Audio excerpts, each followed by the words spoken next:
Bonjour. Ce matin, on va parler de comment le salut de Jésus est pour tous. Et notre histoire est encore dans l'Évangile de Marc, chapitre 2, versets 13 à 17. Alors, Jésus se promenait au bord du lac de la Galilée quand il vit un bureau d'impôts et quelqu'un qui était là qui s'appelait Lévi. C'était un collecteur d'impôts. Alors, les gens, ils détestaient les collecteurs d'impôts à ce moment-là parce que souvent, c'était des gens malhonnêtes, des gens qui volaient de l'argent ou qui dérobaient les gens. Comment est-ce qu'ils faisaient ça? Je vous donne un petit exemple. Je vous ai donné des petites pièces de monnaie. Alors, lui, il passait pour collecter les impôts. C'était, par exemple, 2 pièces. Mais quand il arrivait, il disait, « Tu donnes ton impôt, s'il te plaît? » En fait, c'est 3 pièces. 3 pièces. Non, donnez plus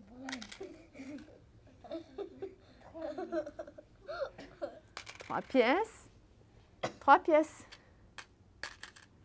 Et puis, il donnait l'impôt.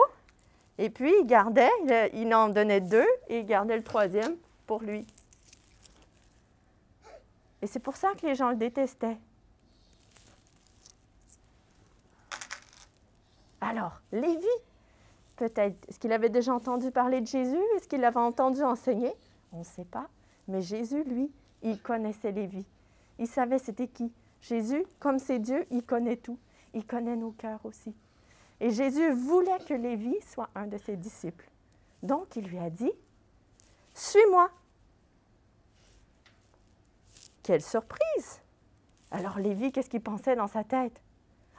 Il savait qu'est-ce que ça voudrait dire. Il faudrait qu'il arrête d'être malhonnête. Il faudrait qu'il laisse Jésus changer son cœur. Mais il avait envie. Il s'est levé.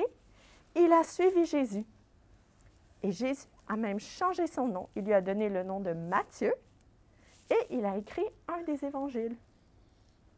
Alors, Jésus est allé manger chez lui et puis, Lévi a invité ses amis qui étaient aussi des collecteurs d'impôts et des pêcheurs. Ils mangeaient à la table. Et là, les pharisiens, les spécialistes de la loi, les grands religieux de ce temps-là, qui pensaient qu'ils étaient meilleurs que les autres, ils ont vu ça et ils se sont mis en colère. Ils ont dit, pourquoi Jésus mange avec des personnes comme eux? Ce n'est pas des personnes assez bonnes. Et ils ont dit ça aux disciples. Mais Jésus, lui, il a entendu. Et qu'est-ce qu'il a répondu? Je vais vous le lire.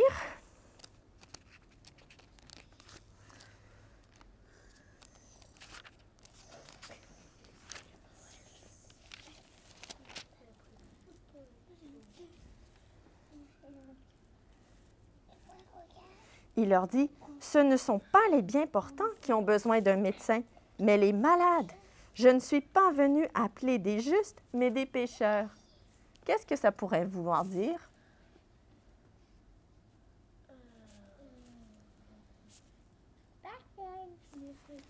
Les pharisiens, ils pensaient que c'était que eux qui pouvaient être avec Jésus parce que eux, ils étaient bons. Mais en fait, dans leur cœur, ils ne croyaient pas en qui Jésus était, ils ne voulaient pas le suivre. Et Jésus savait ça. Il savait que les gens avec qui il devait être, c'est les gens qui savaient qu'ils avaient besoin de lui. Les gens qui ne le connaissaient pas encore, les gens qui ne connaissaient pas encore son message de salut. Et Jésus, il aime tout le monde. Il est venu pour les pécheurs. Il aime même les pharisiens. Il aime tout le monde. On est tous pécheurs. Mais Jésus, il est venu... Il aime bien le sol. Le sol, ce n'est pas une personne. Mais il est venu sur la terre, mourir à la croix pour nous sauver, pour nous pardonner de nos péchés et pour changer notre cœur. Et ça, c'est un message qui est pour tous. Et ça nous fait penser aussi, est-ce que nous, on passe du temps avec des gens qui sont différents de nous? Oui. Hein, des fois, on a peut-être, il y a des personnes qu'on n'a pas envie de passer du temps avec, mais Jésus il nous montre l'exemple qu'il aimait tout le monde et que son message, c'est pour tout le monde. Alors, on va prier pour remercier Dieu. On va fermer les yeux. Seigneur, notre Dieu, on veut te remercier ce matin parce que ton amour est pour tout le monde. Merci parce que tu es venu nous sauver et que tu peux changer notre cœur, changer notre vie comme celle de Lévi. On t'aime, Jésus. Amen. Je crois que j'aurais perdu ma